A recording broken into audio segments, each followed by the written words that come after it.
পটুয়াখালীর রাঙ্গাবালী উপজেলার বড়বাঁশদিয়া ইউনিয়ন। এই ইউনিয়নের প্রায় সবকটি কাঁচা সড়ক যেন বর্ষায় রূপ নেয় জনদুর্ভোগের প্রতীকে। হাঁটু সমান কাদা আর জমে থাকা পানিতে প্রতিদিনই যুদ্ধ করে চলতে হয় এই ইউনিয়নের প্রায় 30,000 মানুষকে। যে বড়বাঁশদিয়ার যে বর্তমানে রাস্তাঘাটের যে অবস্থান, সাধারণ মানুষের পায়ে হেঁটে চলার মতো কোনো উপযোগী নেই।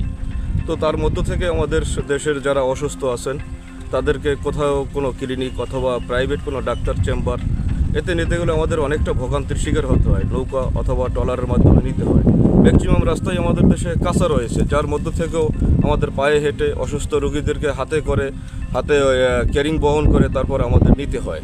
তো আমরা আশা করব যে সামনের দিনগুলোতে যাতে করে আমাদের বড়বাঁশদিয়ার যারা নেতৃত্বাধীন যারা রয়েছেন তারা অবশ্যই আমাদের বড়বাঁশদিয়ার রাস্তাঘাটগুলোকে অবশ্যই একটু দেখবেন।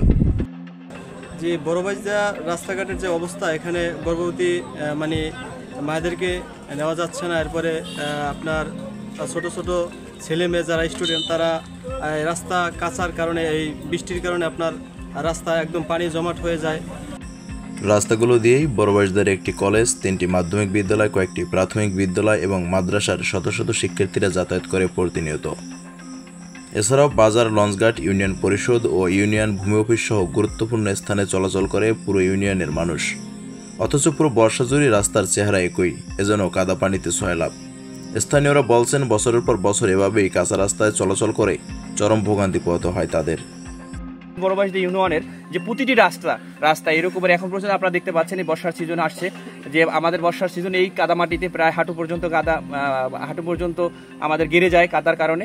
আমরা আমাদের ছোট ছোট শিশুরা স্কুলে যেতে পারছে না। বড়বাঁশদিয়াতে কয়েকটা হাই স্কুল আছে, কলেজ আছে এবং মাদ্রাসা আছে, ভালো ভালো শিক্ষা প্রতিষ্ঠান আছে, কিন্তু আমাদের ছোট ছোট কচিকাঁচা ছোট মানুষগুলো তারা স্কুলে যেতে পারছে না। এবং বিশেষ করে হচ্ছে যে আমাদের এই অবহেলিত রাঙ্গাবালী উপজেলার মানুষ, উপজেলার বড়বাঁশদিয়া ইউনিয়নের যে দেখা গেছে গর্ভবতী এবং বিভিন্ন অসুস্থ মানুষগুলো, তারা দেখে পাচ্ছে যে এই রাস্তার কারণে আমরা হেঁটে যাচ্ছি, কারণ দেখা গেছে আমরা একটা অটো চলছে না।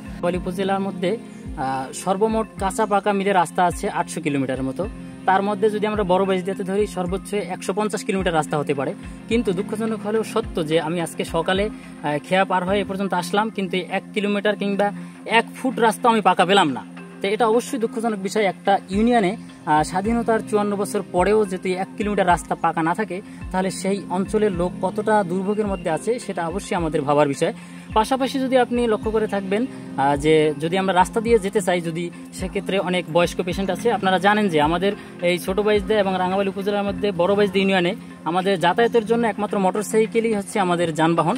আর সেক্ষেত্রে অনেক বয়স্ক পেশেন্টের জন্য যাতায়াত অনেক কষ্টদায়ক, এবং বিশেষ করে মাতৃত্বকালীন সময় গর্ভকালীন নারী এবং শিশু, গর্ভকালীন নারীদেরকে নিয়ে যখন আমরা এখান থেকে আমাদের জেলা শহরে যেতে চাই কিংবা আমাদের থানা শহরে যেতে চাই, অনেক সময় দেখা যায় তারা মৃত্যুর ঝুঁকিতে থাকে এবং অনেক পেশেন্টই রাস্তায় মৃত্যুবরণ করতে হয়। রাস্তা শুধু চলাচলের পথ নয়, এটি জীবন ও জীবিকার অংশ। বড়বাঁশদিয়ার মানুষ আজ উন্নয়ন নয়, শুধুই ন্যূনতম নিরাপদ চলাচলের সুযোগ চায়। M Ziad, news now 24, Patuakhali.